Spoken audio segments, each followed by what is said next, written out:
할렐루야. 앉으시면서 인사 나누시겠습니다. 정말로 반갑습니다. 잘 오셨습니다. 해피 땡스 기빙 데이. 해피 땡스 기빙. 우리 함께 이렇게 인사하겠습니다. 정말 오늘 즐거운 날입니다. 얼마나 감사한지. 특별히 지난 40일 매일같이 새벽을 깨우면서 우리가 하나님께 산 제물로 우리 자신을 드렸는 줄로 믿습니다. 본당에서 열심히 모여서 하나님께 산 제물로 예배하고, 가정에서 더 많은 이들이 또 온라인으로 실시간 6시면은 꼭 이렇게 아멘 하면서 들어오셔서 함께 예배를 했어요. 그렇기 때문에 오늘 이 추수감사절 예배 우리 하나님께 드리는 의미가 더 깊으리라 생각이 들고요, 우리 하나님께서 그 무엇보다 우리가 산 제물로 우리 몸을 헌신하며 드렸던 그 모든 것을 기억하시고 오늘 드려지는 이 예배를 더 기쁘게 받으실 줄로 믿습니다.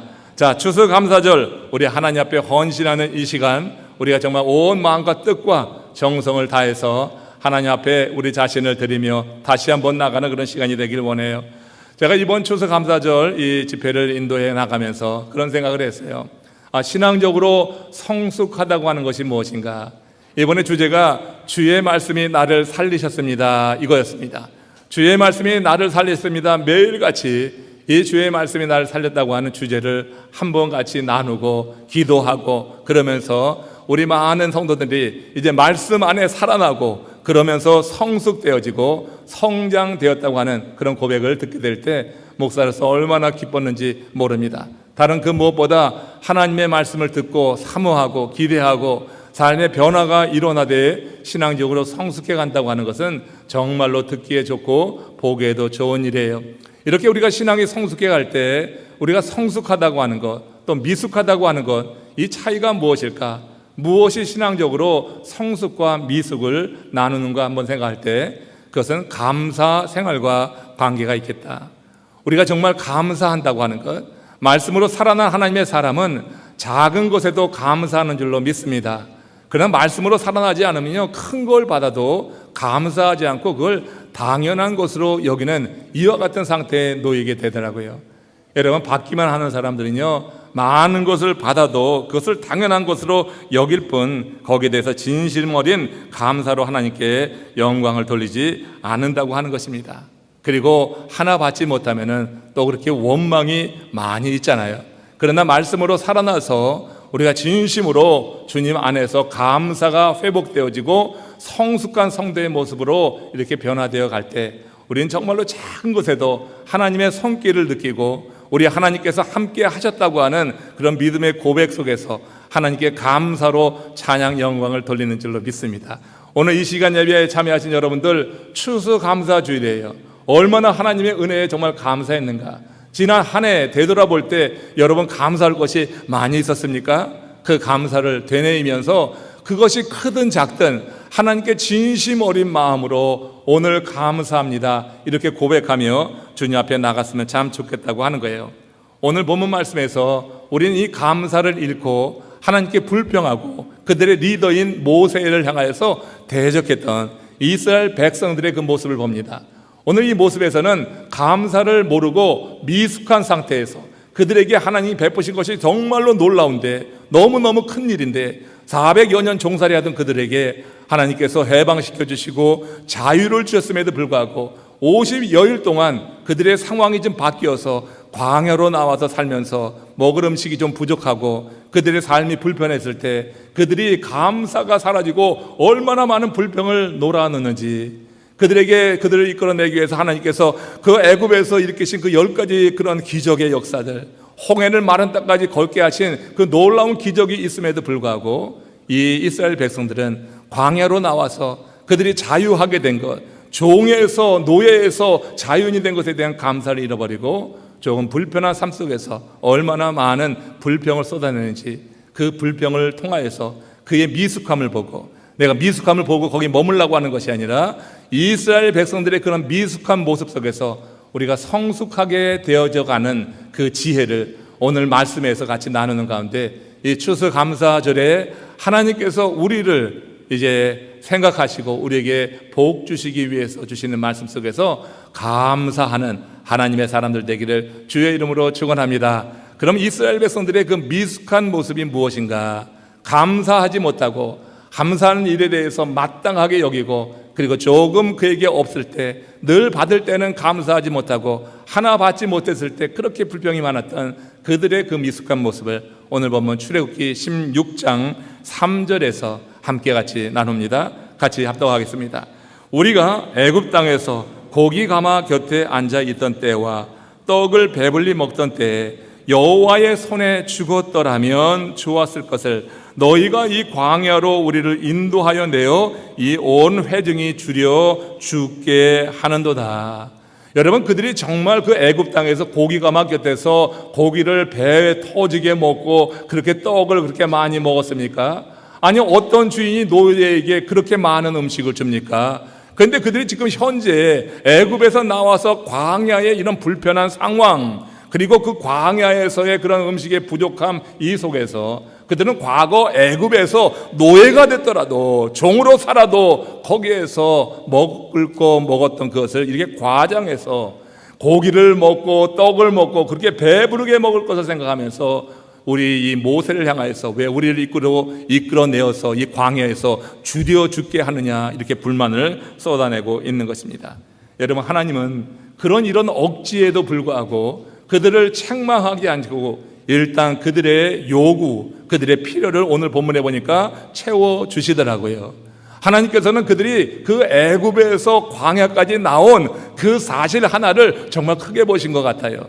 그리고 여러분, 400여 년 동안 노예 생활하면서 그 몸에 붙어 있었던 노예 근성, 찌들어 있는 그 노예 근성이 아직까지 빠지지 않아서 저렇지, 우리 하나님께서 그들이 광야로 나와서 이렇게 행한 일들을 하나님께서 용납하시고 지금 이제 변해가는 과정이니까 그들의 그 요청을 들으시면서 그들의 그 요청에 대해서 징계 대신 이렇게 하나님께서 은혜를 베푸시는 모습을 보게 되는 것입니다. 자, 출애굽기 16장 2절에 보니까 하나님께서 그들의 그 요구에 대해서 책망하지 않고 먼저 채워주시는 것을 볼 수 있습니다. 합독하겠습니다. 내가 이스라엘 자손의 원망함을 들었노라. 그들에게 말하여 이르기를 너희가 해질 때에는 고기를 먹고 아침에는 떡으로 배부르리니 내가 여호와 너희의 하나님인 줄 알리라 하라 하시니라. 하나님이 그들의 원망을 다 들으셨지만 그들을 책망하지 않았어요. 모세를 통하여서 하나님께서 그 백성에게 저녁에는 내가 고기를 먹게 하겠다, 메추라기를 보내주신다고 하는 거예요. 아침에는 떡으로 배부르게 할 것이다, 그것은 만나를 주시겠다 하는 그런 얘기가 되는 것입니다. 모세는 자기를 향하여서 대적하고 자기를 향하여서 이렇게 원망을 쏟아놓던 그 백성들이 얼마나 믿겠어요. 그러나 하나님께서 그들을 받으시니 모세도 이 말씀을 받아서 그 이스라엘 백성들에 그렇게 선포하는 거예요. 그들에게 하나님께서 먹여주시겠다고 하는 거예요. 고기와 떡을 주신다고 하는 거예요. 여기서 아침에 먹는 그 떡에 대해서 오늘 좀 상고해 보겠어요. 아침에 하나님께서 주시겠다고 하는 그 떡은 뭡니까? 그것은 바로 만나를 말하는 거죠. 하나님께서 그들에게 만나를 주시겠다고 하는 약속입니다. 이 만나에 대해서 출애굽기 16장 14절 15절 오늘 본문에서는 이렇게 묘사를 하고 있어요. 여러분, 만나에 대해서 묘사하는 것 잘 들어보시고 여기에 담겨있는 뜻 우리 한번 헤아려 봅니다. 같이 합독합니다. 그 이슬이 마른 후에 광야 지면에 작고 둥글며 서리같이 가는 것이 있는지라 이스라엘 자손이 보고 그것이 무엇인지 알지 못하여 서로 이르되 이것이 무엇이냐 하니 모세가 그들에게 이르되 이는 여호와께서 너희에게 주어 먹게 하신 양식이라. 하나님이 그들에게 주어 먹게 하신 이 양식이 만나라고 하는 거죠. 이슬이 마른 후에 그 광야 지면에 작고 둥글며 서리같이 가는 것이 있다. 이게 바로 만나인 것입니다. 여러분, 이 만나를 통하여서 이스라엘 백성들은 광야 40년 동안 매일같이 하나님께서 하늘을 여시고 허락하시는 그 이슬, 그것이 말랐을 때 그들에게 만나라고 하는 양식으로 공급되게 하셨다고 하는 거예요. 이건 정말 하나님의 전적인 은혜라고 하는 것입니다. 하나님의 전적인 은혜요, 하나님이 이루신 기적이라 볼 수가 있어요. 그것은 3mm 정도 두께의 하얗고 달콤한 과자였다고 그렇게 말하잖아요. 과시와 맞지 않는 것이었어요. 얼마나 맛있겠어요. 하나님은 이 초자연적인 역사를 이루실 때 그 백성이 지켜야 될 그 규범에 대해서 말씀하고 있는데, 여러분, 하나님께서 이 초자연적인 역사를 이뤘다고 하는 거 정말 그렇지 않습니까? 아니 그 광야에서 농사를 지을 수가 있습니까? 목축을 할 수 있습니까? 그 광야에서 나온 애굽에서 출애굽한 이스라엘 백성이 몇 명이에요? 그게 여러분 작년만 60만이요. 그에 따른 가족 수까지 하면 그게 여러분 한 200만 이상이 된다고 하는 거예요. 아니 그 많은 수를 광야로 나왔는데 거기 물도 없고 열도 부족하고 모든 게 열악한 그 상황에서 어떻게 200만 명이 그렇게 하루하루 그렇게 굶지 않고 나아갈 수가 있냐고요.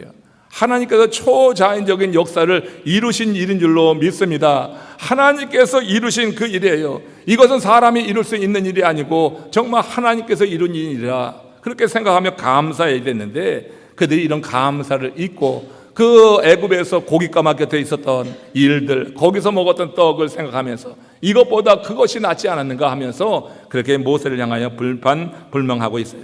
그러나 하나님께서 이들에게 그 원망을 들으셨지만 그들의 필요를 채워주시고 그러면서 두 가지 규정, 이제 이 만나를 거두게 될 때 그들이 행해야 될 일을 말씀하는데 이게 매우 중요하고 오늘 이 규정 속에서 추수감사절을 맞이하며 하나님께서 우리 믿음의 사람들에게 특별히 40일 여정 속에서 함께 날마다 말씀으로 우리를 살려주시고 우리를 새롭게 하시고 그 말씀으로 인하여서 우리를 성숙케 하신 우리 하나님이 뜻하시는 바가 여기 있다고 생각해서 여러분들에게 같이 오늘 이 시간 짧지만 함께 나누면서 은혜를 받기 원합니다. 같이 보겠습니다. 출애굽기 16장 16절 말씀입니다. 합독하겠습니다.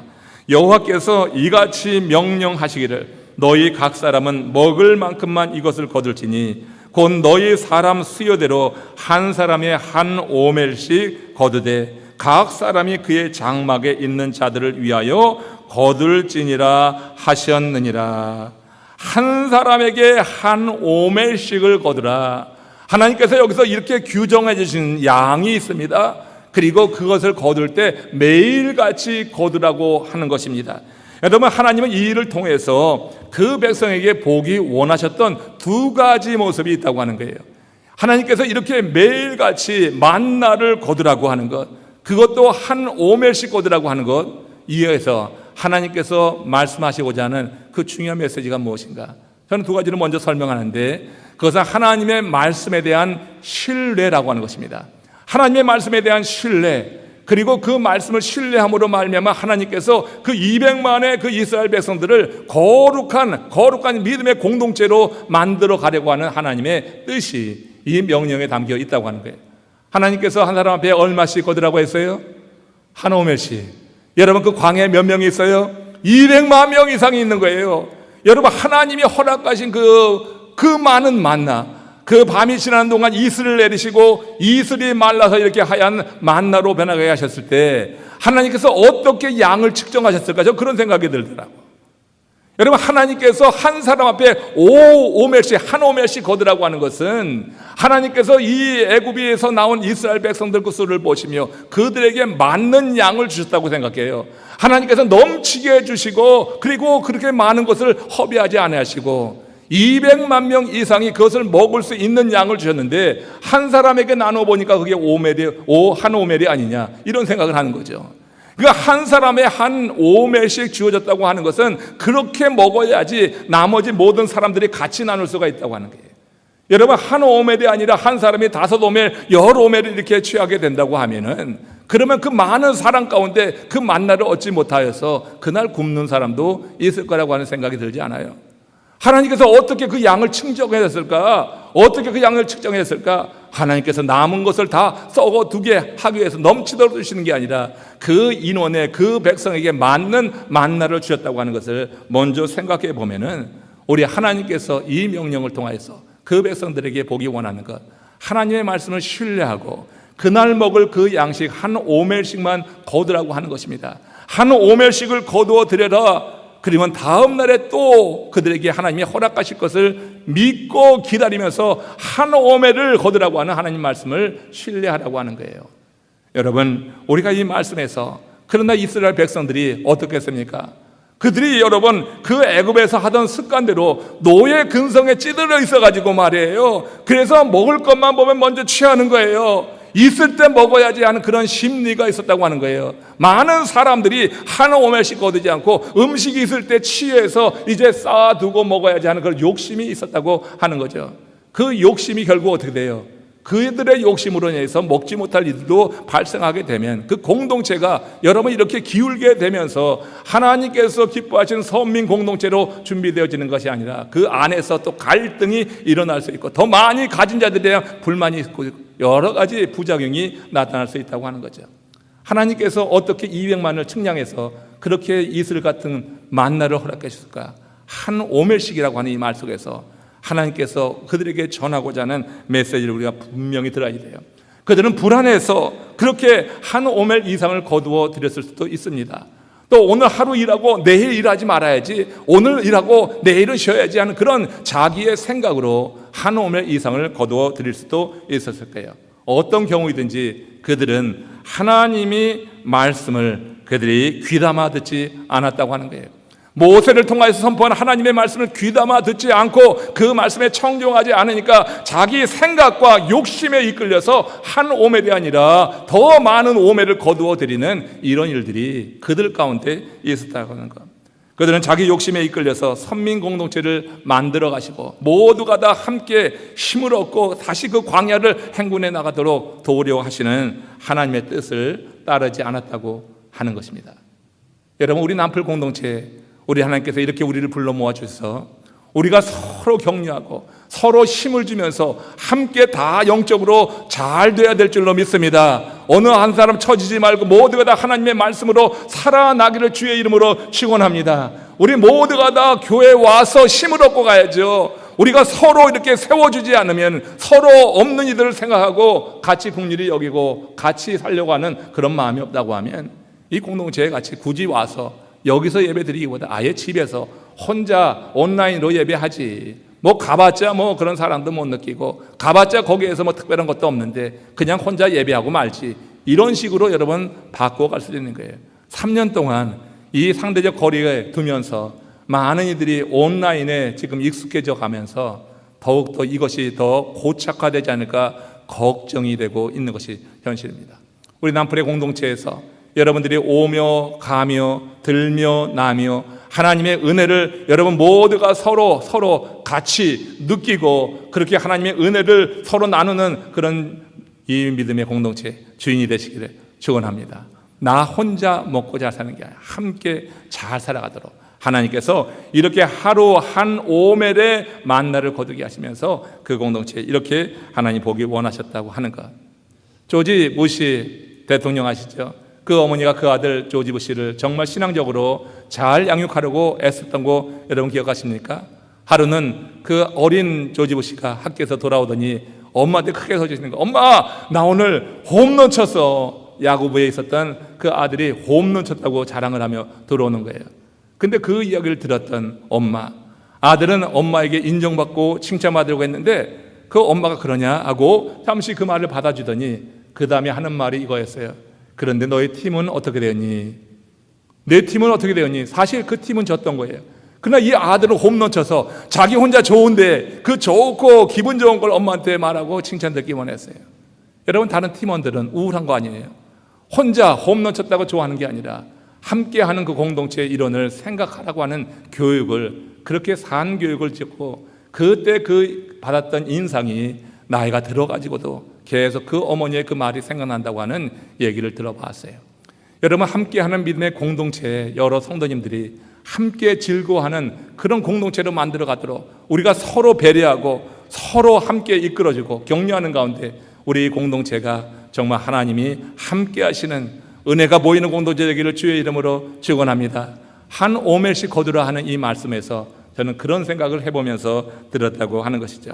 한편 하나님이 그들에게 일용할 양식만 거두라고 하신 것은 그들과 매일 만나기 원하셨기 때문이다.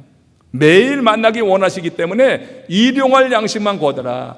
그 말씀을 믿고 매일 같이 나가서 한 오멜만 거두어 오면은 그 다음 날에 또 이슬을 내리셔서 그것을 만나로 그렇게 만들어 주실 텐데, 그럴 때 매일 같이 나가서 한 오멜씩만 거두어 와서 그 공동체를 선민 공동체, 하나님이 함께하는 공동체를 만들고 하나님은 그들과 매일 같이 만나길 원하셨다고 하는 거예요. 여러분, 이는 그들이 광야에서 살아남으려고 하면은 하나님과 매일 동행하는 방법 외에는 없는 것입니다. 광야에는 길이 없습니다. 그들이 살아갈 길이 없는 것입니다. 하나님께서 그들을 지도하시고 인도하실 때 그 광야의 길이 나는 거고, 그 길을 따라 나가면서 그들의 생명을 보존할 수 있다고 하는 거예요. 그들이 하나님을 매일 만나지 않으면 광야에서 길을 잃고 방황하다가 들짐승에 잡힐 수도 있고 위험에 빠질 수도 있는 것입니다. 그렇기 때문에 하나님은 한 오멜씩만 거두라 하는 이 명령 속에서 내가 너희를 매일같이 만나기를 원한다고 하는 그 말씀을 하고 있는 줄로 믿습니다. 길 대신 우리 하나님이 그들이 하나님을 매일 만남으로 인해서 길을 잃지 않고 가나안에 이르기 위하여서 매일같이 만날 거두라 이렇게 명령한 거죠. 추수감사주일 오늘 정말로 감사할 것은 지난 40일 우리가 주님을 매일같이 만났어요. 매일같이 만나신 여러분들 주의 이름으로 축복합니다. 우리가 매일같이 만나서 매일같이 풍성한 만나를 우리가 누렸습니다. 이제 40일 성회는 끝났지만 우리 남은 여생이 그야말로 날마다 매일같이 하나님의 말씀을 받아 누리는 이런 삶이 지속되기를 주의 이름으로 축원합니다. 인생 광야길에 있는 거예요. 우리가 세상에서 죄 가운데 머물러 있었는데 하나님께서 독생자를 보내주셔서 우리를 구원해 주셨습니다. 죄를 대속해 주셔서 우리를 자유케 하시고 하나님의 자녀가 되게 하셨습니다. 하나님의 자녀가 된 우리들이 지금부터 무슨 일을 하느냐? 이 광야 인생길을 가는 거예요. 세상에서 나와서 지금 우리가 한꺼번에 천국에 가는 게 아니라 하나님이 허락하신 그 삶의 기간 동안, 우리에게 허락하신 그 기간 동안, 생애 동안 우리는 이 광야 이 길에 있게 되는 거예요. 이 광야길에서 살아남으려고 하면 하나님의 말씀을 매일같이 받아야 될 줄로 믿습니다. 호세아가요 이에 대해서 우리에게 전해주신 그런 특별한 말씀이 있어요. 자, 한번 보십시다.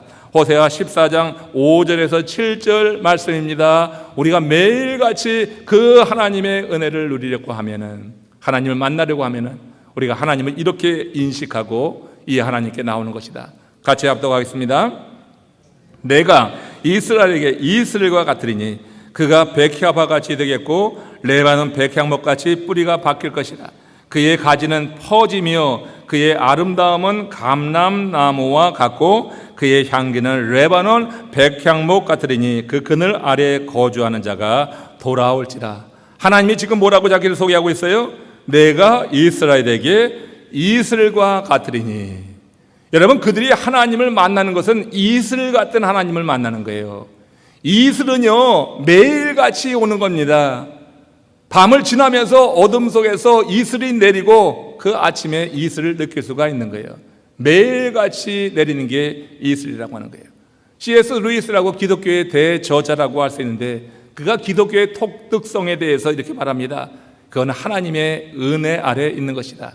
기독교의 독특성은 하나님의 은혜 아래에 있어요. 모든 것이 하나님의 은혜라고 하는 것입니다. 우리가 세상에 태어난 것도 하나님의 은혜이고 지금까지 살아온 것도 하나님의 은혜이라고 하는 거예요. 그리고 앞으로 살아간 날도 하나님의 은혜 안에 살아가야지 된다고 하는 것을 그는 그렇게 말했어요. 기독교의 독특성은 이렇게 태어나서부터 그리고 이 광야 인생을 지나고 그 나라에 이르기까지 하나님의 은혜가 필요하다. 하나님의 은혜를 날마다 받아야 된다고 하는 거예요. 이걸 호세아는 이슬 같은 하나님의 은혜다 이렇게 설명했다고 생각해요. 이슬, 하나님은 이슬처럼 그들 가운데 임하는데 그 이슬 같은 하나님의 은혜, 하나님을 매일같이 이슬처럼 만나게 될 때 그 만나는 심령들이 어떻게 변화되어 가는 거예요? 들의 백합화와 같이 될 것이다. 백합화는 하얀 꽃이 아니고 이스라엘 가면 빨간 꽃이 있는데 아주 아름다운 꽃입니다. 향기 나는 꽃입니다. 그래서 여러분, 이슬 같은 하나님을 매일같이 만나게 될 때 그 삶이 백합화 같이 향기로운 존재로 변해간다고 하는 거예요. 여러분, 말씀을 잘 먹고 말씀으로 살아난 사람들 보십시오. 예배를 정말 신실하게 드리며 하나님의 은혜 안에 거하는 사람들 보십시오. 겉으로 보면 온화하고 그냥 풍겨지는 게 있는 것입니다. 하나님의 말씀으로 살아나게 될 때 우리는 백합화 같이 아름다운, 내 나이가 들어가도 정말 말씀으로 거듭나고 살아난 우리 권사님들 보면은요 그런 온화한 미소가 느껴지고 그 가서 쉬고 싶고 대화하고 싶은 거예요. 나이가 들어가는데 말씀도 먹지 않고 기도도 하지 않고, 그래서 여러분 그 삶이 여러분 그야말로 내 겉모습이 쭈그레지듯이 그 10년까지 쭈그레지면은 그 인생 여러분 어떡하겠어요? 우리가 여러분 나이 들어갈수록 더욱 하나님의 은혜 안에서 거하면서 하나님이 주시는 말씀으로 우리가 날마다 살아날 때 그의 삶은 겉모습은 후패해도 그 내면이 이렇게 백합화처럼 아름답고 향기를 풍기는 그런 존재가 될 줄로 믿습니다. 호세아는 하나님의 이슬로 설명했어요. 그러니까 하나님을 매일 만나라고 하는 그런 의미가 되는 거예요. 이슬은 매일 오는 것입니다. 소낙비처럼 가끔 오는 게 아니라 매일같이 오는 거예요. 그 매일같이 임하는 하나님을 경험할 때 그가 백합화처럼 아름답게 돼요. 우리 겉모습은 아무 중요한 것이 아닙니다. 우리 주님은 내면을 보시기 때문에 우리 내면이 백합화처럼 정말 아름다운 우리 여성도 되시기를 축원합니다. 되고 싶지 않으면 아멘 안 하지 않아도 돼. 되시기 원하는 사람은 아멘. 예, 그래요. 그리고 우리가 진정으로 또 이 백합화뿐만 아니라 또 장대하게 크게 자라고 나뭇가지가 넓게 퍼지는 백향목 같이 된대요. 들에 피는 백합화뿐만이 아니라 백향목처럼 그 이슬 같은 하나님의 은혜를 경험하는 것, 하나님을 매일같이 만나서 이슬 같은 하나님의 은혜를 누리게 될 때 백향목까지 쭉 뻗게 된다고 하는 거예요. 하늘로 치솟는 백향목, 그 사방으로 가지가 퍼지는 그 백향목, 그 그늘을 들이우면서 많은 사람들에게 쉼을 주는 백향목같이, 작게는 들에 있는 백화화같이 되지만 크게는 백향목같이 되어진다고 하는 것. 지금 이 호사야는 이스라엘 백성들이 우상을 섬기며 세속화되어서 그래서 하나님의 은혜에 떠나 있고 심판을 받는 그들에게 이제 그들이 돌이킬 것을 요구하면서 이렇게 명령하는 거예요. 여러분, 우상을 섬기면서 세속화되고 육적인 것을 추구하게 될 때 어떤 화끈한 것, 시각적인 현상을 찾게 됩니다. 이슬 같은 하나님의 은혜는 밋밋하고 너무 재미가 없어요. 그래서 아주 화끈한 걸 찾게 되는데 소낙비는요, 매일 오는 게 아닙니다. 소낙비는 가끔 오는 것입니다. 여러분, 하나님의 은혜를 한꺼번에 많이 받고 그 다음에 뚝 끊어지고 그 다음에 여러분 살아날 수가 있는 게 아니에요. 하나님의 은혜를 한 번 많이 받아서 소낙비까지 많이 받아도 내게 필요한 것, 그날 살아가는 은혜는 한 오멜에 충분한 거예요. 한 오멜 이상의 소낙비가 내려도 내가 누리는 건 한 오멜밖에 안 되는 것이에요. 나머지는 땅으로 다 스며드는 것입니다. 그렇게 소낙비 같은 은혜만 바라면서 성장하길 바라는 것은 그야말로 착각이라고 하는 거예요. 우리가 여러분, 하나님의 은혜는 이슬처럼 매일같이 한 오멜씩 갖는 것입니다. 이스라엘 백성들이 한 오멜의 만나를 취했듯이 우리가 하나님의 은혜를 매일같이 한 오멜씩 받는 것입니다. 그 한 오멜씩 하나님의 은혜를 누리게 될 때 우리는 백합화같이 아름답고 향기 나는 존재가 되는 거고, 백향목자로 쭉 뻗어오르며 하나님께서 쓰시는 제목이 되고 많은 사람들에게 쉼을 주는 존재가 되는 거고, 그 백향목을 통하여서 하나님이 이루려고 하는 놀라운 일들을 그 이루는 것처럼 우리가 그렇게 쓰임받을 수 있다고 하는 거예요. 하나님의 은혜는 한 번 받고 오래 끊어서는 안 됩니다. 그래서는 여러분 영혼이 핍절해지는 거예요. 이번 40일 여정동에 함께 하시며 매일같이 은혜를 받은 여러분들, 내가 이번에 은혜 충분히 받았어, 그러니 나 이제 한도 1년 동안 쉬어야지, 내년 추수감사절 때는 다시 해야겠어, 이런 태도라고 하면은 여러분 온전한 태도가 아닌 것입니다. 여러분들이 이번에 많은 은혜를 받았지만 매일매일 필요한 것은 한 오멜이었어요. 나머지는 어떻게 보면은 이런저런 모습으로 우리 가운데 사라졌을 수도 있습니다. 그러나 소낙비 같은 은혜도 필요한 것은 밋밋하고 그렇게 마음에 주저하고 하는 영혼들에게 하나님께서 큰 은혜를 더하여 주셔서 그런 큰 은혜 가운데 적게 하시면서 다시 회복시켜 주시고 그 영혼을 다시 구원하시는 의미에서는 필요해요. 그렇지만 성장해 간다고 하는 것, 다름에 하나님을 처음 만나고 믿음을 갖게 될 때는 소낙비 같은 은혜가 필요하지만 성장해 갈 때는 이슬 같은 은혜가 필요한 거예요. 매일같이 은혜를 받아야지. 매일같이 한 오멜의 은혜가 우리를 자라게 하여서 이렇게 향기나게 하기도, 또 제목으로 쓰임받게도 하고 하나님의 영광을 돌리는 존재로 하나님이 세워주신다. 하나님께서 하루분의 양식만을 거두게 하신 이유는 바로 이 은혜를 맛보라. 그래서 날마다 내가 너희를 만나기를 원한다. 하나님이 어떤 분인데? 이슬 같은 분이다. 호세아가 말한 것처럼 날마다 주님을 만난다고 하는 것은 날마다 이슬 같은 하나님의 은혜에 젖어 살라.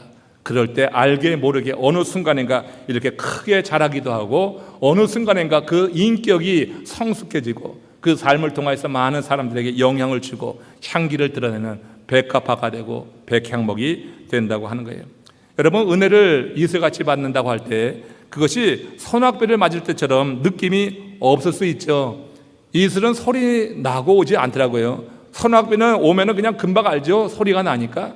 근데 이슬은 한밤중에 우리가 잠든 사이에 그렇게 와서 우리가 그 소리를 듣지를 못해요.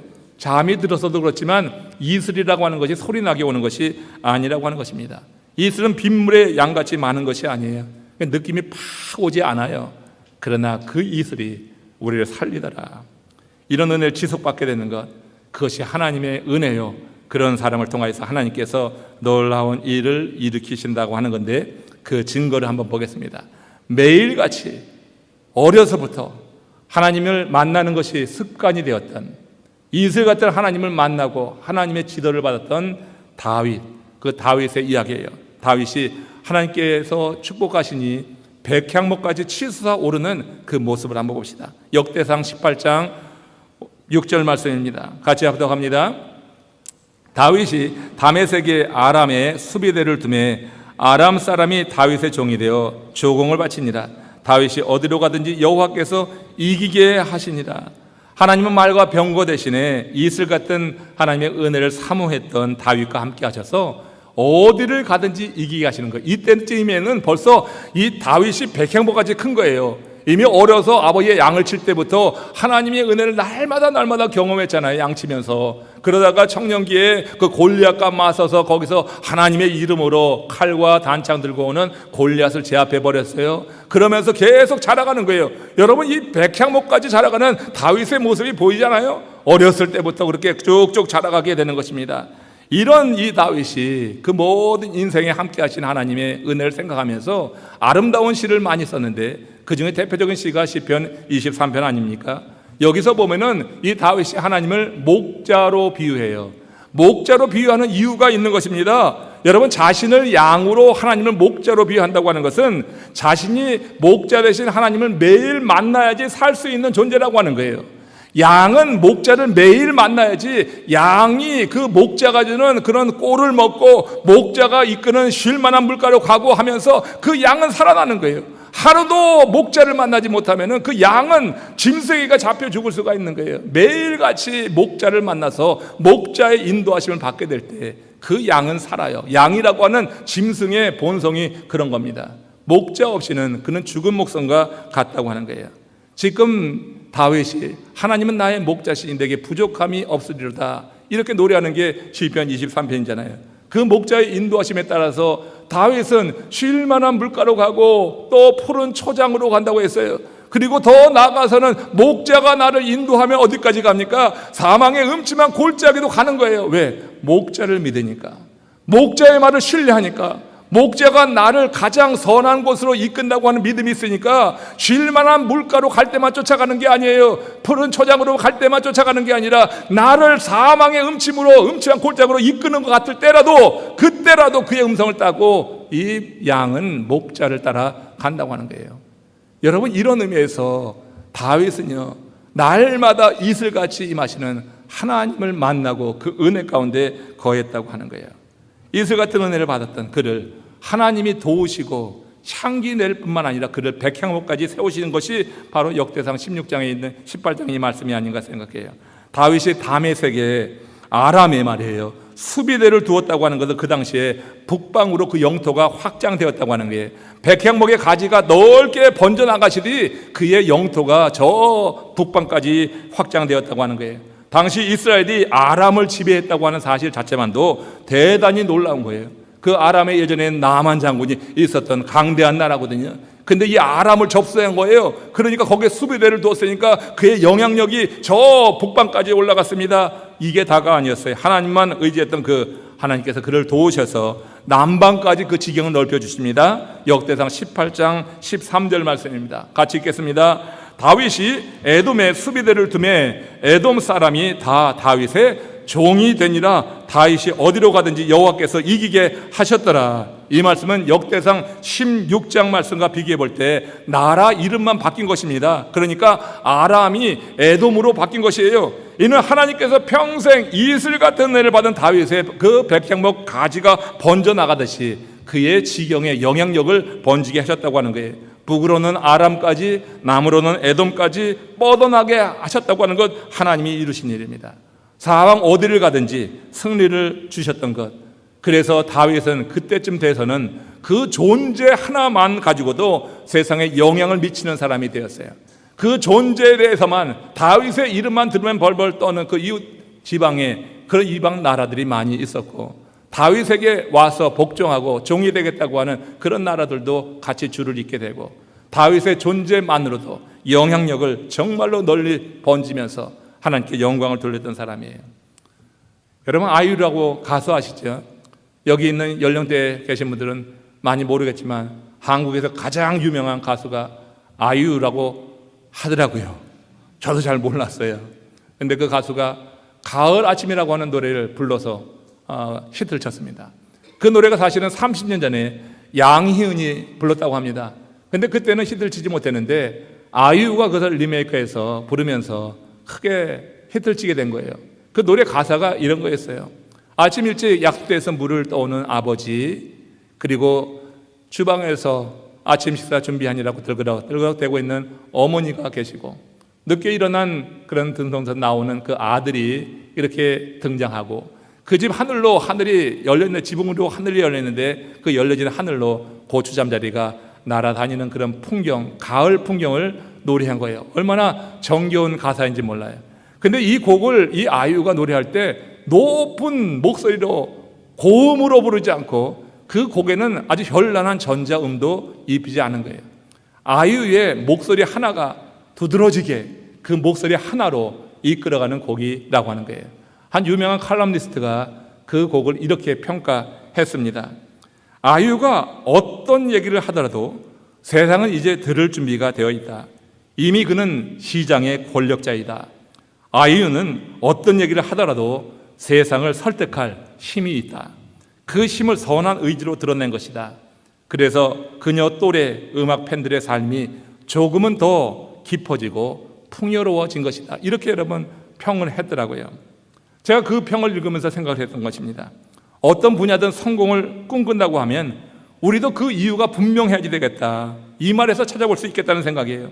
우리가 성공을 하면 세상은 우리가 어떤 말을 하든 들을 준비가 되어 있습니다.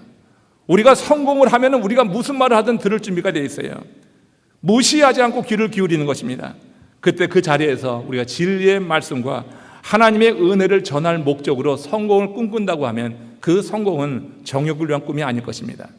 여러분들 자녀가 전반 세상에서 성공을 이루기를 원한다고 하면은, 여러분의 자녀, 손녀, 손자들이 성공하기를 원한다고 하면 그들이 그렇게 성공을 이루어서 그들이 있는 존재만으로도 진리의 말씀을 담대히 전하고 하나님의 은혜를 전할 수 있는 것, 사람들이 들을 준비가 되어 있기 때문에 그가 무슨 말을 하든지 그에게 귀를 기울이는 이런 일을 위해서 성공을 꿈꾼다고 하면 하나님은 정말 좋아하시겠다. 여러분, 이를 위해서 우리가 백향목처럼 자라야 됩니다. 백향목은요, 소낙비로 자라는 게 아닙니다.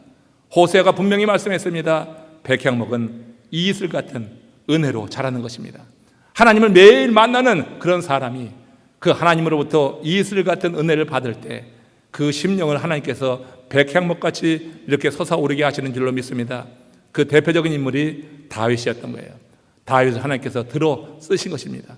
백향목처럼 그 가지가 사방으로 번지게 하시고 많은 나라에 영향을 미치게 했던 인물, 그가 하나님의 은혜를 이슬처럼 받으며 그와 같이 성장했다고 하는 증거로 말할 수 있어요. 이 감사의 계절에 우리를 부르셔서 날마다 이슬 같은 은혜를 주시는 하나님께 깊이 감사하고 우리 찬양합시다. 지난 40일 동안 이 은혜 가운데 젖어 살았는데 앞으로 우리가 남은 인생 하나님께서 우리를 부르시는 그때까지 우리가 날마다 하나님의 은혜를 사모하시길 바랍니다. 이슬 같은 거, 너무 선악비 같은 거, 시각적이고 현상적인 거, 뭐 들리고 보이고 이런 거 떠나서 날마다 하나님의 말씀 가운데 우리에게 전해주시는 그 하나님의 진리의 말씀이 우리 심령에 촉촉히 적셔들어서, 그래서 우리가 백합과 같이 향기를 드러내고 아름다운 존재, 백향목같이 쑥쑥 자라면서 영향을 미치는 그와 같은 하나님의 사람으로 세워질 때 하나님께서 그 사람을 통하여서 정말 큰 영광을 거두실 것이다. 여러분, 이스라엘의 미숙함, 광야로 나온 그들의 미숙함을 통하여서 오늘 우리의 성숙함을 생각해 보았습니다. 주 안에서 성숙하기 위해서 날마다 주님의 은혜를 사모하며 나가자. 한 오멜의 그 만나는 놓치지 말고 날마다 그 은혜로 채워나가는 하나님의 사람들 되어서 더욱더 감사의 조건이 풍성한 이 계절 되기를 주님의 이름으로 축원합니다. 우리 같이 고개 숙여서 기도하시겠습니다. 우리에게 이런 은혜를 더하여 주시기를 원합니다. 이렇게 우리가 날마다 한 오멜의 은혜가 우리 가운데 임하기를 원합니다. 믿음의 공동체, 남풀의 공동체의 모든 가족들이 서로 잘 자라가기를 원합니다. 더 풍성하게 누리기를 원합니다. 우리 다 같이 합심으로 기도하시며 주님의 은혜를 구하겠습니다. 오 주님 감사합니다.